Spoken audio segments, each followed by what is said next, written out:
Zachariah. He was a nice person. He was a decent person. He was very smart. He was the only Christian in the whole of the school. And I hated him. Because I thought as a Muslim, I must be better than him. But he was better than I. We start to beat him every single day that we come to school. And we agreed on that night, we need to kill him. It was dark. It was cold. And we went ahead of him. And we were 5 of us. We climbed a tree and we waited there. And from far away, we saw that a torch coming. And the light became bigger and bigger as it approaches us. And the minute that he just went under the tree, we jumped at him. He was crying, he was screaming, he was shouting.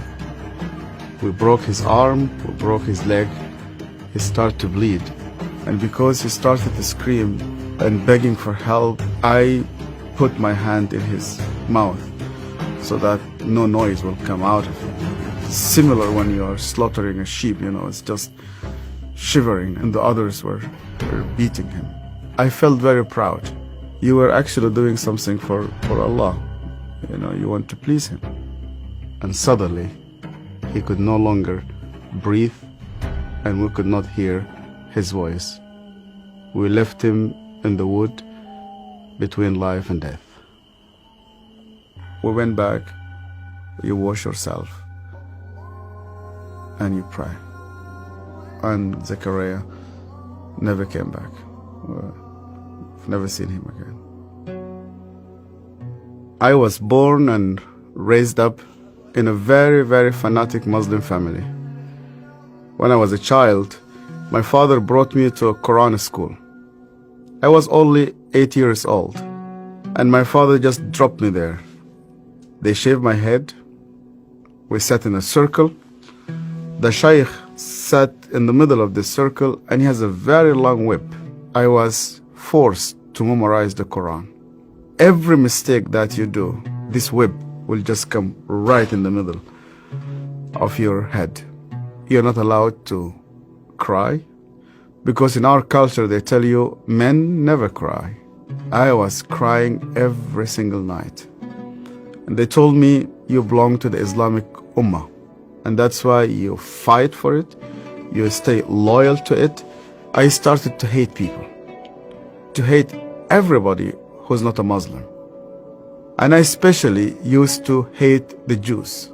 So I was preparing myself to go and fight for Allah in the jihad. But every night I went to bed, and when we put the light off, I did not know what will happen with me if I die. My cousin was severely sick, and the doctors, they said he's going to die. They gave him only a couple of days. And one day came 2 people. They were Coptic Christians, and one of them wanted to greet me, and then I saw he had a cross, and then I pulled my hand back. I said, well, I'm not going to touch a hand with a cross. And then he said to me, we hear that this child is sick. We would like to pray for him. And only out of politeness, I told them, okay. And they started to speak to God like a person that he speaks to his friend. They said, God, please heal this child.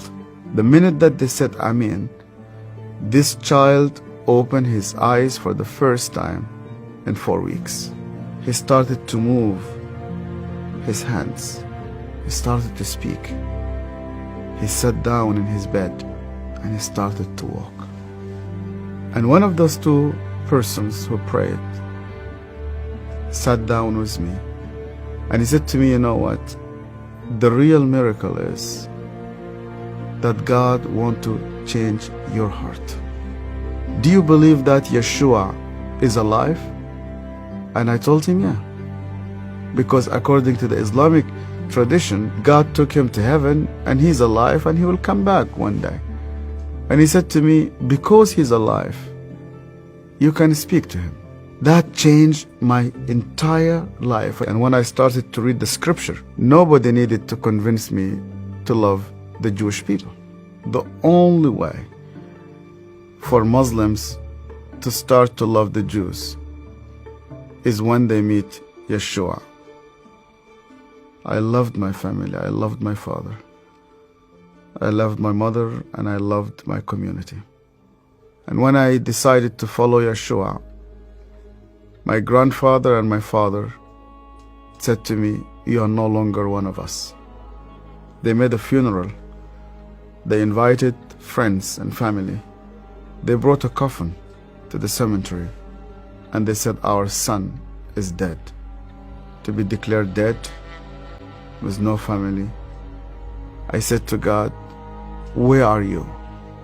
I hear this voice, and this voice told me, "You know that the grave where your name is written, you know that grave is empty. And guess what? My grave is also empty." I went to Egypt for the first time after many years, and I was in a pastoral conference. And one of the Sudanese pastors came to me, he's an elderly man, gray hair, started to speak to me, and he asked me, "Where did you come from?" I told him my story. He started to cry. And then I asked him, "Why are you crying?" And he said to me, "Do you remember me? My name is Zachariah." And suddenly, I remembered him. The last time I saw him, it was in that dark night. I could hear suddenly the way that he was screaming, even though that was 25 years. Suddenly I started to see his broken arm and broken legs. I started to see the scars which I caused him. I started to be full of shame. I was a bad person, yeah. I was terrible. So Zachariah looked me straight into the eye again, and he said to me, "Yasser, because you hated me so much, I was always praying for you." He opened his Bible, and the minute he opened his Bible, I saw that my name was written in the first page. I hated him. He prayed for me. On that day, God confronted me. He said to me, "Even before you start to think about me, I was thinking about you. To love those who hate you, you need someone whose name is Yeshua."